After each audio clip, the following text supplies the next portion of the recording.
you have better cardio, you recover quicker and better from your strength training. And that was the worst mistake I could have done. Really, I was like, oh, I want to look like a fitness model, but I want to perform like a martial artist. Man, when I do deadlifts, I'm tired. When I do squats, I'm tired. That's my cardio. That's not cardio. You should train on the weekends. I believe Saturday and Sunday, 100% for the vast majority of people. I know you're eating way crappier on the weekends. You're probably more sedentary on the weekends. So why would you eat more calories and do less activity and not train on those days? What's up, everybody? My name's Stefan Coons, and welcome to the Everyday Pursuit podcast. Man, I am freaking pumped to record this. I'm doing it really early in the morning, which I almost never do. I like to record these post-workout because, I mean, come on, guys. If you ever had mental clarity post-workout, you know exactly what I'm talking about. I'm on point, right? Like you go for a run, you do a workout, and you just feel good. I'm doing that with coffee this morning. We'll just see how it goes. Bear with me. Nah, I feel good. I took a shower. I'm awake. And it's a Sunday, and I love Sundays.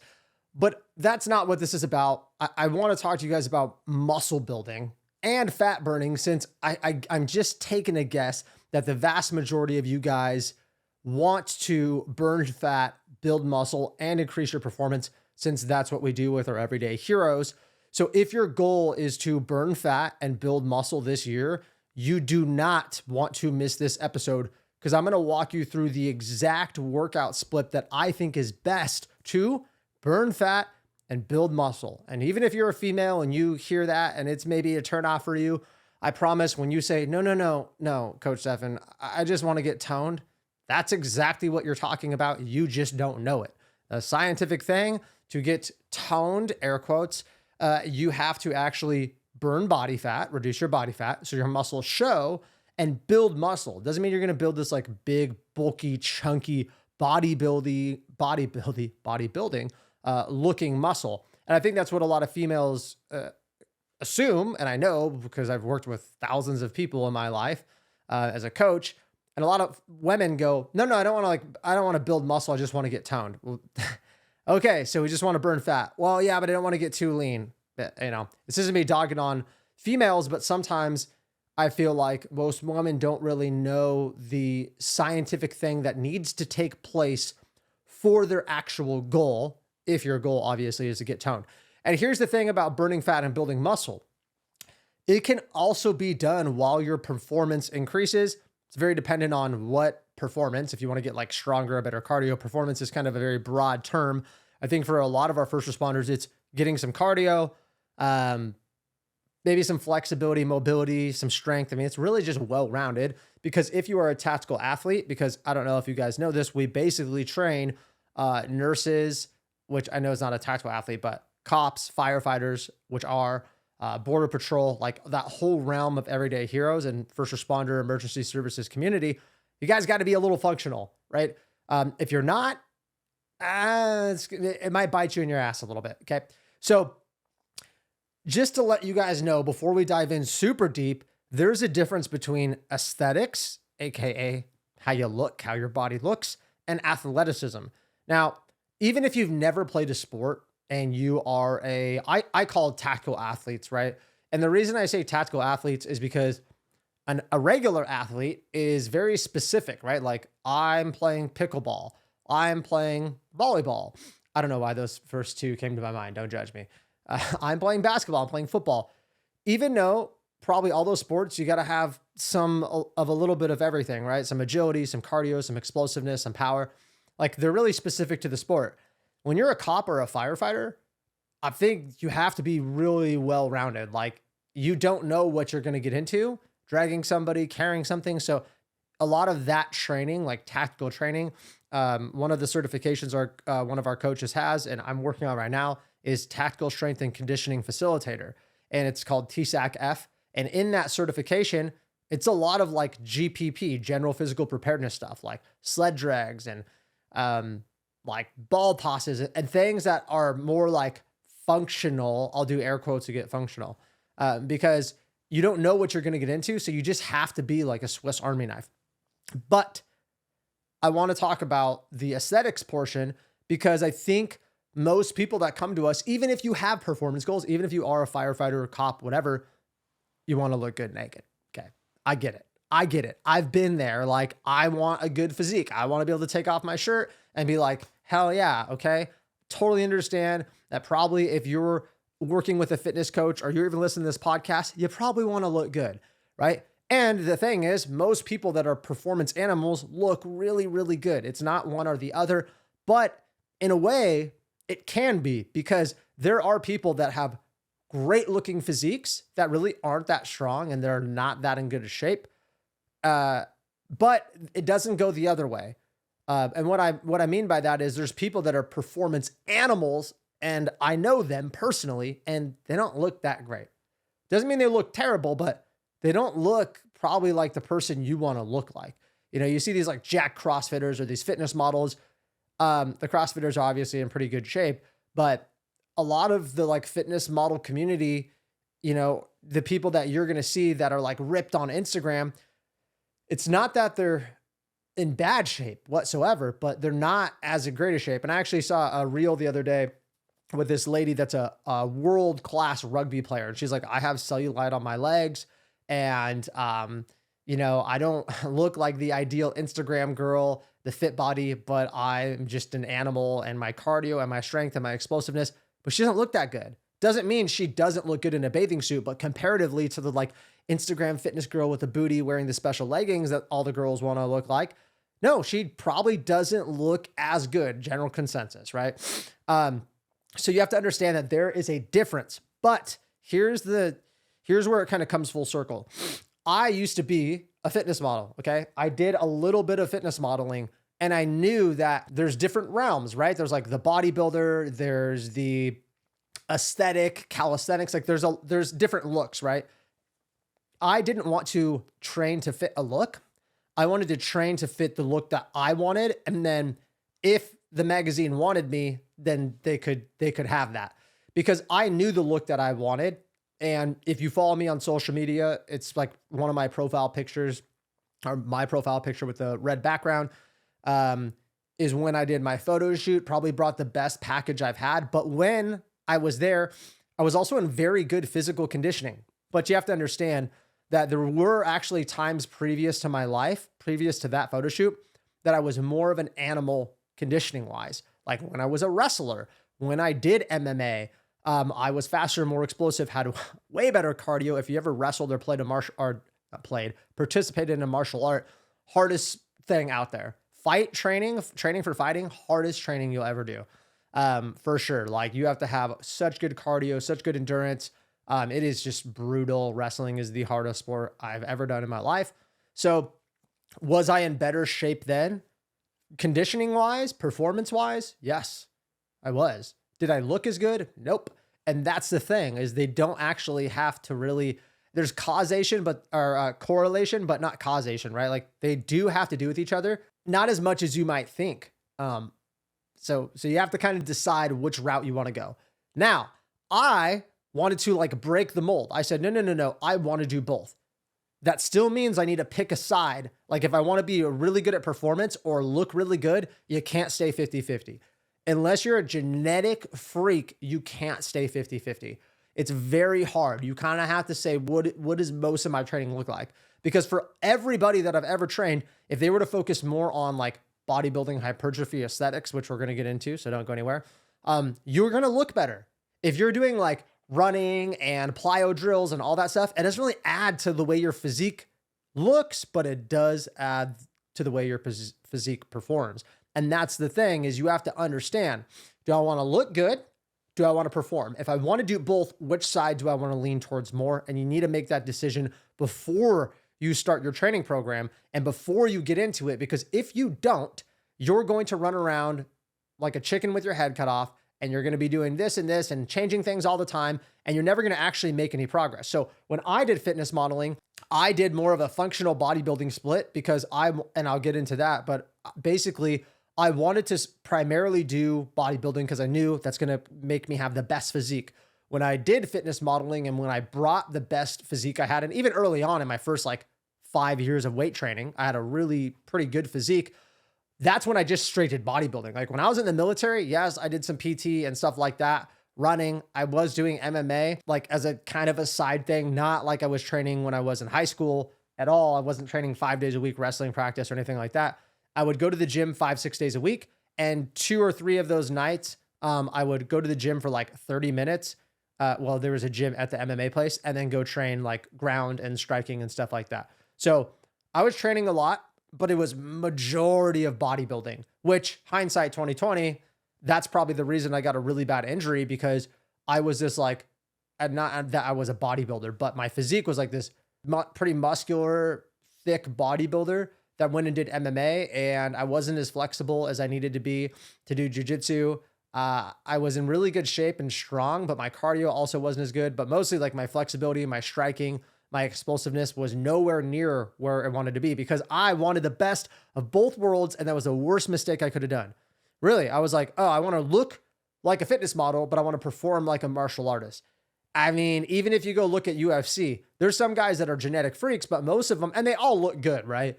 Except maybe the super heavyweights, but they all look good, but they don't look as beastly as a fitness model. They don't, but they are way more badass, right? Like that's the thing you have to understand, right? So hopefully you got that concept down. So I got hurt because I was trying to do the best of both worlds, and I should have just been like, all right, I'm okay with having like, this level of physique, but I'm mostly concerned about performance. I would have done better, right? And even if I didn't get hurt, I would have just performed better. And really looking back, I should have been concerned about performance, because I really liked MMA, and that's what I wanted to like kind of pursue as possibly a career or something on the side for entertainment. For me, like a hobby that I didn't want to give up, but I was forced to, because it was a terrible injury where I tore my PCL, my LCL, and blew out my kneecap, and it was really, really bad in a jiu-jitsu transition. Freak accident, but could it have been prevented? Probably. Like, if I'm being honest, I feel like if I would have been more focused on performance, and this is actually flexibility and mobility, which is a performance aspect. So I digress. But so to get in really good shape, I follow the functional bodybuilding split. So you might be asking, what is functional bodybuilding? It is my favorite style of training. I talk about it a lot because it hits all the things I want, but you can change it, right? So functional bodybuilding is basically taking bodybuilding, so just traditional, curls, squats, deadlifts, like the big compound main movements you guys are probably used to in the gym. If you just go buy any like cookie cutter program, it's probably going to have a lot of bodybuilding, which is basically hypertrophy training, right? Bench, squat, deadlift, rows, press, 4 sets of 8 to 12, right? Roughly within that range, or 4 to 6 sets, 8 to 12 reps. And I love it. It works. It will give you the best looking physique. However, if you're a tactical athlete, or you care about performance, even as a hobby, whether you cycle or you want to jump in an Orange Theory, or you play basketball or football with your kids, you can't just go there and do these like stationary exercises, because it's not getting you in what you need. And if you go, oh, well, man, when I do deadlifts, I'm tired. When I do squats, I'm tired. That's my cardio. That's not cardio. You are getting your heart rate up, but it's way different, because I know guys that go to the gym and they lift hard and they're sweating and their heart rate's up, but they go run a mile and they're dying. 1 mile. Okay. So I promise you, there's not a mix. You need to train all the aspects. And that's what functional bodybuilding does, if it's programmed right. Because this is kind of a broader term. Like, there's a lot of people that say, oh, I do functional bodybuilding and I do it.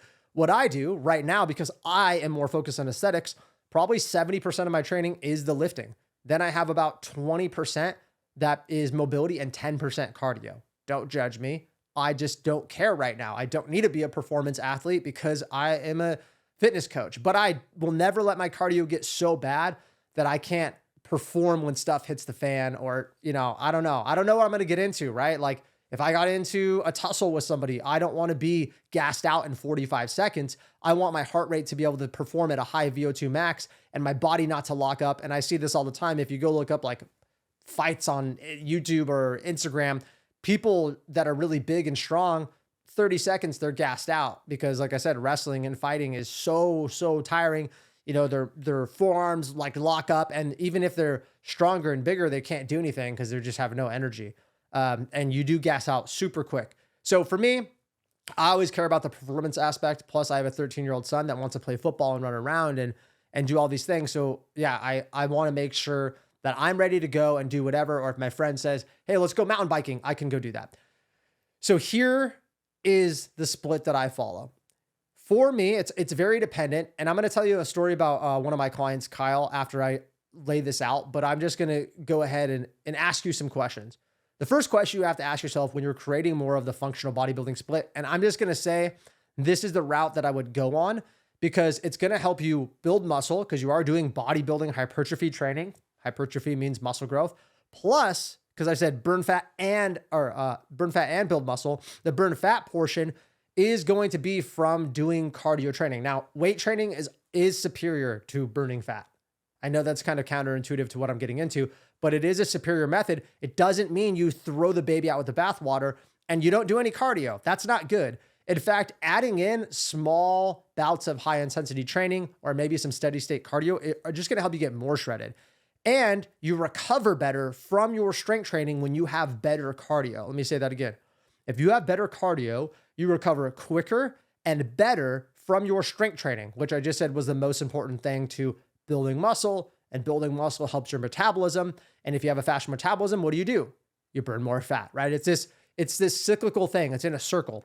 First question you have to ask yourself is how many days a week do you want to train? And I did a Facebook training on this, but I always tell people I train about 6 days a week. Now, most of our clients do not train 6 days a week. The vast majority of them train 3 to 4 days a week for 45 to 60 minutes.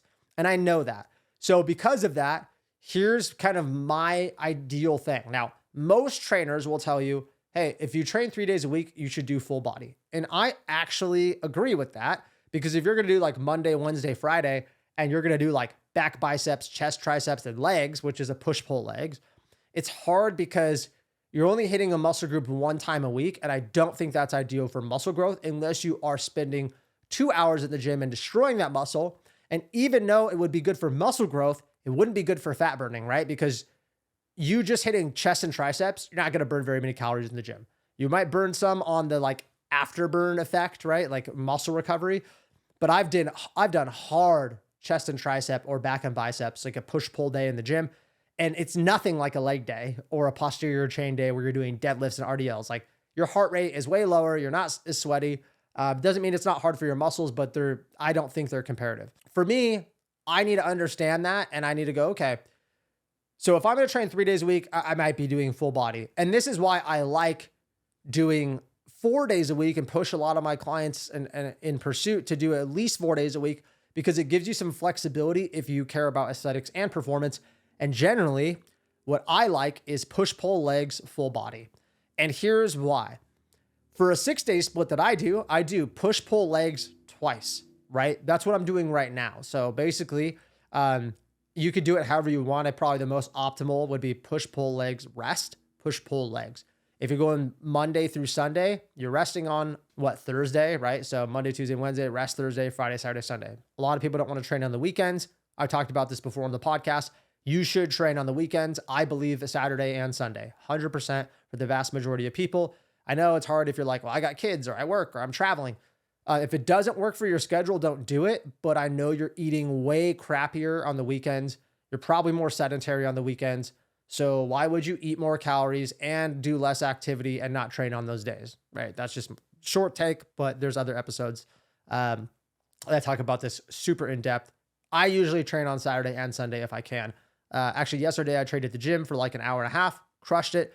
Today, I'm probably going to do more like steady state cardio and mobility. So anyways, so 6 days a week is my ideal, and I'm going to get to why I pick that. But let's talk about you, because you're probably not training 6 days a week. If you are, then you definitely don't want to go anywhere, because I'm going to dive into why and the science behind it. But let's just say you're training 4 days a week. I like push-pull legs full body because the full body, you're not going to pick a million exercises, right? And do a bunch of burpees and random stuff. You're going to pick probably like your weak area, and then you're going to pick one big compound movement for each. So let's just say one of my full body days might look like actually what I did yesterday. Okay. When I say full body, it doesn't mean you're hitting every muscle group. Okay. It just means you're hitting multiple muscle groups. Like it's full body training. So I did sled pushes. push and drag, so forward and reverse, which crushes your basically all your lower body. We'll just say that all your lower body. So I knew that was taken care of, right? One movement, everything. It's mostly quads, but it's a lot of glutes and some hamstrings. Then I did some shoulder raises, pull-ups, bench, and hamstring curls. So from there, I hit my shoulders, triceps, chest, back, biceps. I mean, that's a lot of muscle groups, right? And it was only 4 movements. So I did my sleds, and then I supersetted pull-ups and lateral raises. And then I superset bench press and hamstring curls. That's it. And I was at the gym for a while because I did a lot of the sets of sleds, which probably was totally unnecessary to do that many, but I got a really, really good workout. And so if the other days I did like specifically push, which is like chest, triceps, shoulders, and then like some type of pull. So, right, like a lot of back, biceps, lats, stuff like that, rhomboids, all the upper posterior chain muscles. Then I have another day where I can blast my legs. So that means I hit my legs twice. I hit my push muscles twice, my pull muscles twice, but it's more beneficial, I think, for building muscle to do specific muscle days, because on my push day, I'm not just doing one push movement like I was on my full body day. I'm going to be doing, 3 or 4. Like, you need the volume there. And so on the 6-day split, I mostly focus on I do focus on the muscle groups, but here's the thing. My push-pull legs on the first half of it, I basically have an A and a B, right? Because I'm just repeating push-pull legs, rest, push-pull legs, rest, push-pull legs, rest. But you get in 2 of those within a 7-day period. Now I have an A and a B. My A is more focused on hypertrophy. Like, dude, I'm just in there bodybuilding for sure. And then my B is more focused on functionality. There's still some hypertrophy, and the functionality is a little more cardio, a little more supersets, shorter rest time, and more like mobility. So I'm not doing as much volume. I'm taking some of that time. I usually spend about 60 to 90 minutes, if I'm realistic, 90 minutes in the gym. So I'm reallocating some of that time to do mobility. Maybe it's 30 minutes at the end, right? Like, who knows, 20 minutes at the end versus 5 minutes. And so I'm more focused on the functionality, and that allows me to train really hard 3-day split, doing like more of the functional side and then more of the bodybuilding. And then also on the B day, I do a lot more cardio. So maybe I might do, just to give you an example, hey, I'm going to do bent over rows, pretty bodybuilding, right? And I'm going to do incline dumbbell chest press, pretty strict traditional bodybuilding exercise. But then after that, I'm going to superset sprints on the rower and Cossack squats. If you don't know what those are, like side lunges. So that's a cardio and mobility. That's still working my muscles, but I'm kind of not, instead of going into like another bodybuilding split, I'm doing something like this. And here's some things that you need to keep in mind when you're doing your splits, and why it's very important to understand this. So tune in. When you're trying to build muscle, this is the basic consensus. When you're going to the gym and you're strength training, you're trying to tear down your muscle. Like, that is what you're doing. You're creating little micro tears in your muscle. So once you go to sleep, they recover. Now, to do that, you have to have basic nutrition stuff, right? You have to have, water, good water intake. You got to sleep enough. You got to hit your macros, your proteins, your carbs, your fats, like all those health habit things, they have to be there. And if they are, then your goal, because in order to accomplish this goal, those things have to be done. You should be saying, how can I train the most volume, which is sets and reps and time under tension? How can I train the most in a 7-day period and recover as much as I can, recover fully? Because the thing is, most people, when they're back in the gym, like if you're training 6 days a week, you might not be recovered, which is why I try to say anywhere from like 48 to 72 hours in between muscle groups is pretty optimal. So you got to think, if I'm doing push, pull, legs, rest, push, pull, legs, and then actually if you're doing a 7, and this is kind of the problem with looking at the calendar 7-day split, think about it, right? Push, pull, legs, rest, push, pull, legs. Actually, I wouldn't go rest. I'd go right back into a push, pull, legs. I'd have 6 days in a row that I'm working out before a rest day. Hopefully that makes sense. It's hard to see it if it's not visual, but I'd have 6 days. So the thing about that is, when you're going off a 7-day calendar, it is hard because it's 7 days. It's an odd number. If you're really don't care about a schedule, which for most people, they need to be like, hey, Mondays I do this, Tuesdays I do this. I think that's really good after working with thousands of clients. That's probably the most optimal. But if you're like, hey, I can move my schedule around, I want the best results.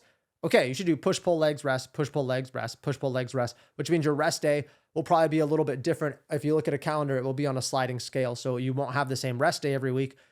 You don't have to do that though. You can lift 6 days and then rest. So if you go, I want Sunday to be my rest day. Cool. You're going to go push, pull, legs, rest on Sunday, start over. And it would be okay because if you're doing push, pull, legs, you have around a 72-hour mark of recovery for each muscle group because you're doing bodybuilding, right? And so I like to hit the rest day in between on like a Thursday. I don't like to rest on Thursdays, but sometimes I'm just beat up and I just feel like I need one rest day before I restart that cycle. But honestly, scheduling wise for my family, since Sundays are usually my day off from work, I really like to do push, pull, legs, rest on Sunday. So you need to ask yourself, hey, look, I need to train as much as I can and recover and have the proper spacing, 48 to 72 hours in between training sessions, and get as much volume as I can. And that's hard. A lot of that is experimentation. And that doesn't mean that we're guessing. It means, hey, I'm going to go do this and see how my body feels. If you have like 5 sets of 10 on push, pull, legs, and you're doing this like bodybuilding split and you do that twice a week, you might be destroyed. Some people that I work with, it's very hard for them to understand like when enough is enough. And it's because your body's actually not giving you proper signals. And this is important because when you go to the gym, you're like, oh, I feel good. I hit my legs this many days ago. I'm not super sore. Just because you're not ungodly sore doesn't mean you're recovered. And the only way to really know for a lot of people is to go to the gym and train and understand that you're not hitting PRs. You're not sitting there and getting stronger. Like there's a couple different signs, right? Like you're fatigued. I mean, there's some other things, but I'd say most people go to the gym when they're like 70 or 80% recovered. If you're training 4 to 6 days a week, you're probably not 100% recovered when you hit the gym. If your recovery is really good, if you're sleeping 10 hours a night, hitting all your macros, drinking a gallon of water a day, maybe because you're doing the health habits really, really well, doing mobility, stretching. I mean, there's a way to like, to get that whole like fresh effect fast forwarded, which basically is like, oh, I feel good. I feel 100%. I'm good. And CrossFitters do this, professional CrossFitters, because they have to train so much. They train hours and hours a day. And you might say, how do you do that? Oh, as soon as they're done training, they do everything to supercharge the recovery. They're in ice baths. They're in sauna. They're doing mobility. They're rolling out. They're eating. They're sleeping. They're getting massage. Like they're like trying to fast forward the recovery process because they know that whoever can do the most of this, let me explain this, the most of this thing will be the biggest, fastest, strongest. And basically it is go put your body through a stimulus that it must adapt to. Okay. So it can't be just baseline. It has to be above what it's capable of. So you introduce it to a new stimulus, like breaking down your muscle, running extra, whatever. And then you go, okay, I'm done introducing you. And it's your body's in freak out mode. And you go, okay, now I'm going to go recover. I'm going to give you all the tools you need to make the progress. I'm going to go to sleep and you do your job, right? So the more people that can repeat that and the quicker, the better, right?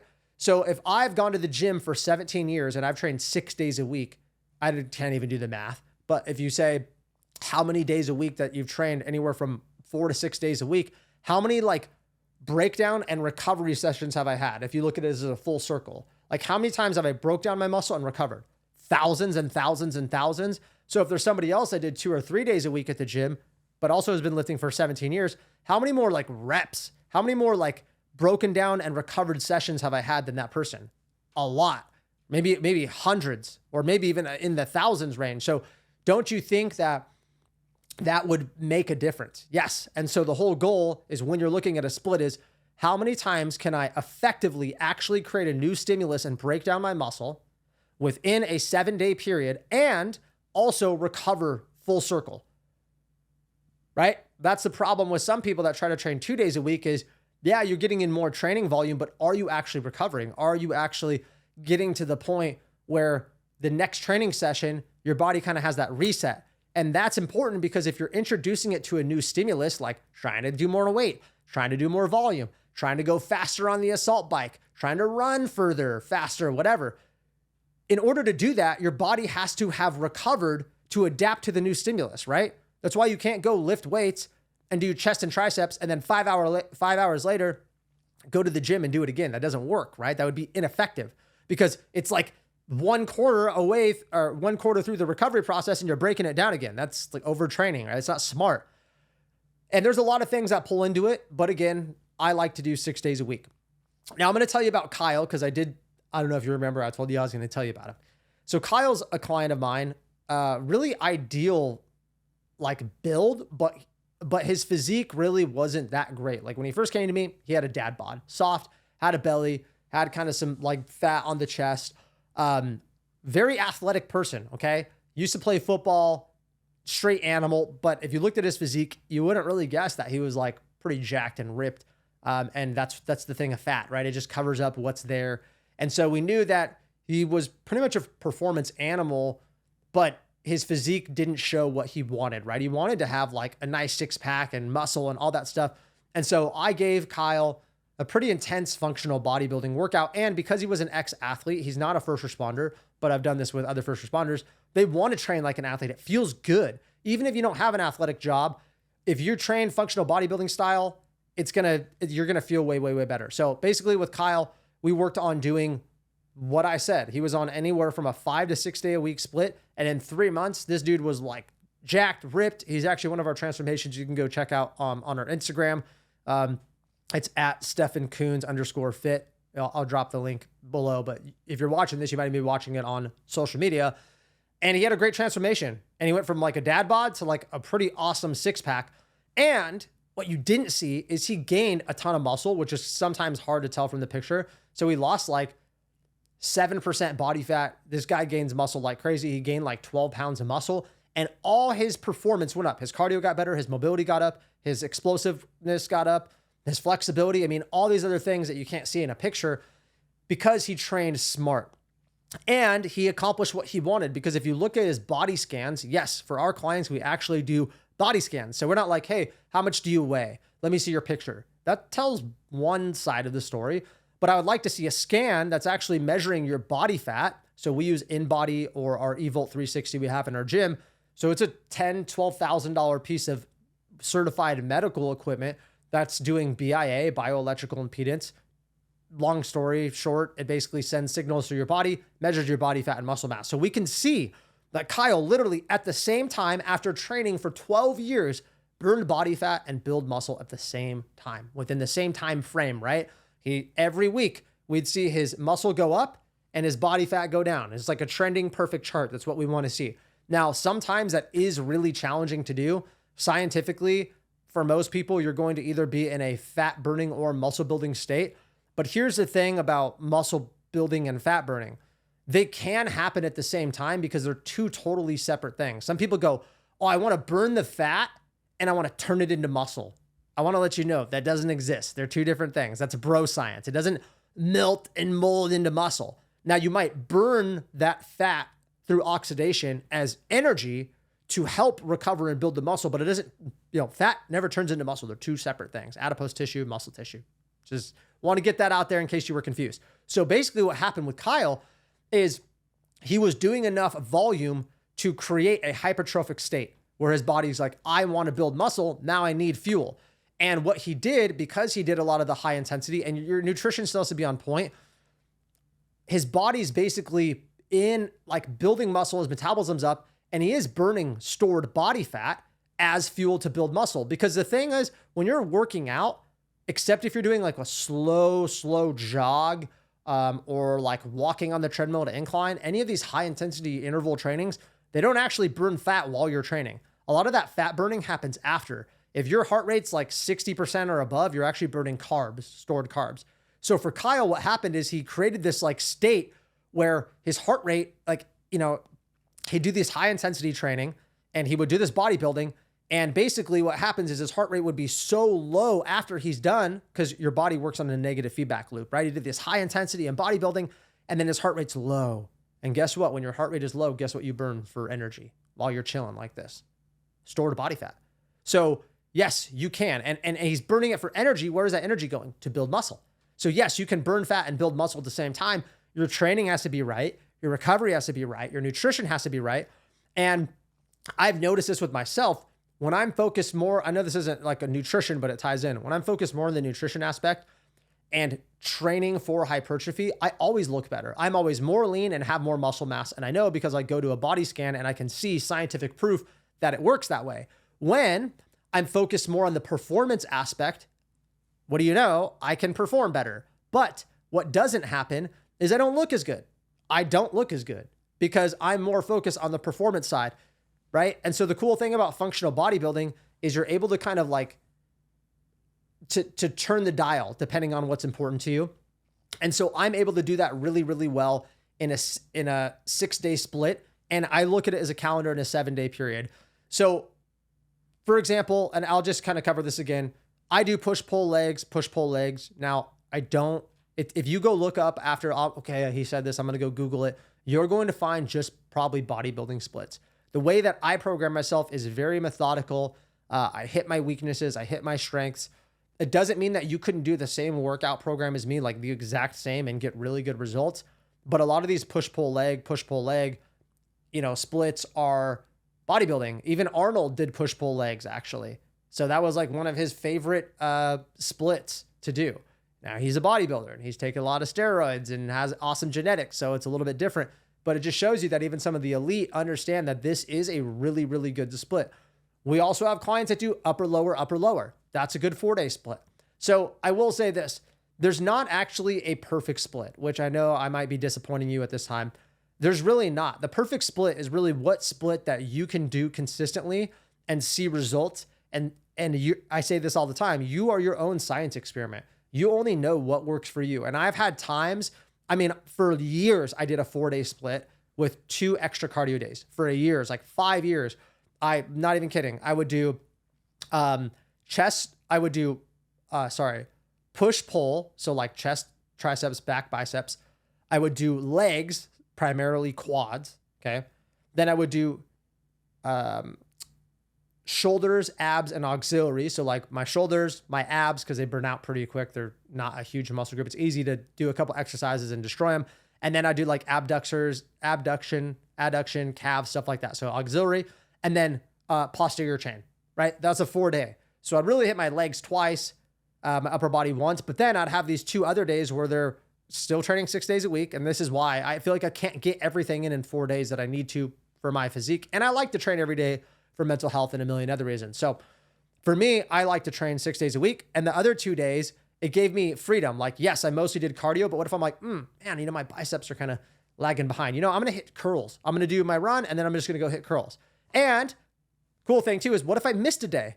Oh, I still got 5 days in. That's super, super, super good. So again, that's why I task myself with a little bit more. But to go back to what I was saying, there's not really a perfect split. You do have to go find what works for you.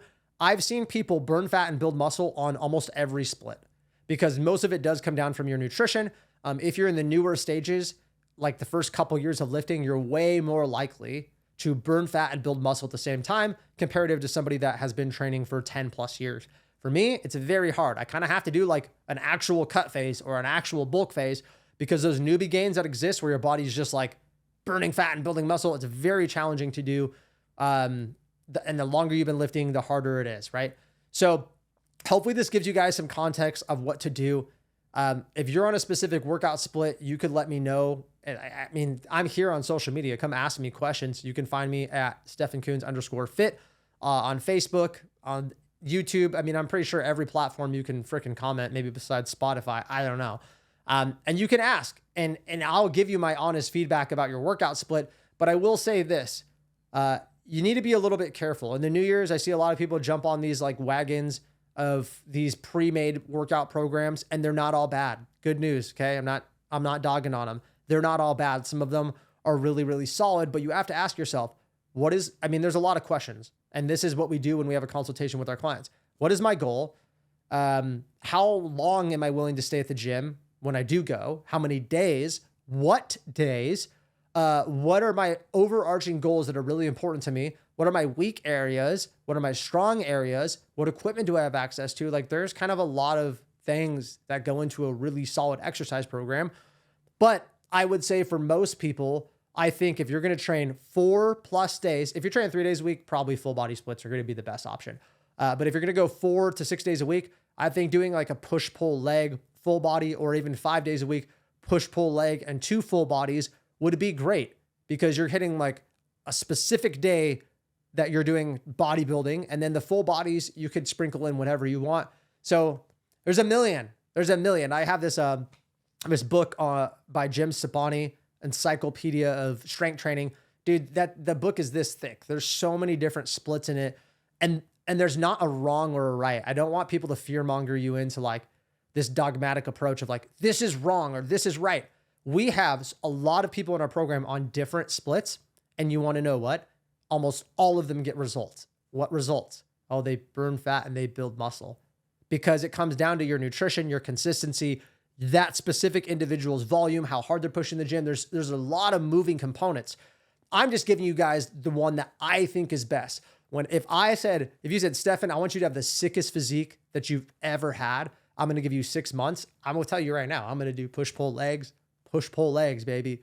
And I will still make it functional for sure. Because here's the thing, when I did fitness modeling, before that, I trained probably just as much in the gym, but I had no cardio really. And all the cardio I had was bodybuilding cardio. Like, I'm going to go lift for 30 minutes and then walk incline on the treadmill, which isn't bad, but it was only until I started implementing high intensity interval training and like kind of some like CrossFit style ish stuff into my workouts that I got shredded. And it becomes part of the reason is I became more metabolically flexible, which basically just means that your body's better at using different energy sources, fat, carbs, right? Both, everything that it needs to use. And before I was just using a lot of like kind of fat, some glycogen, but I want my cardio to be this. And what I mean by that, I'm doing a little wave with my hand, is I want my cardio to be able to do everything. Like, hey, it has a good VO2 max, which basically is like how high your heart rate can get and you're still operating. So if you're like breathing super hard, but you're able to still go, right? Like doing HIIT classes can be beneficial for your VO2 max. But I also want a good aerobic threshold. I'm not going to get too much in the science, but I want a little bit of everything, right? So if somebody goes, hey, let's go mountain biking, dude, that's like cardio HIIT training to the max.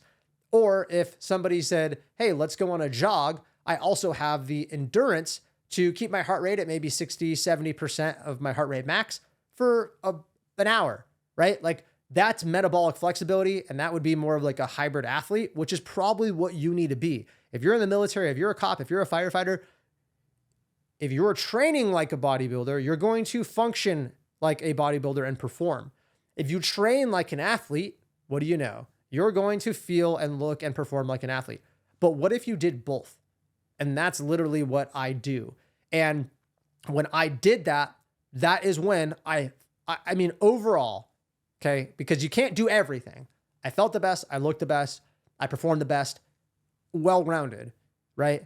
And because I wanted everything, and I can't tell you how many men I talk to, specifically men, that go, dude, I want to be jacked and ripped and mobile and flexible. Yeah, bro, welcome to the freaking dude. Welcome. Okay, we all do. But you need to train like that then. Because if you don't train like that, you're not going to be like that. And then the last thing is, like I said 10 minutes ago, you need to decide which one's important to you. And don't lie to yourself. Be like, look, I probably care most about my aesthetics. Good. Thank you for being honest. Now we can actually create a program that's going to work for you, because you talked about, hey, look, I probably don't care as much about my mobility. I would rather have abs. Awesome. So you're going to eat less and do this and this and this.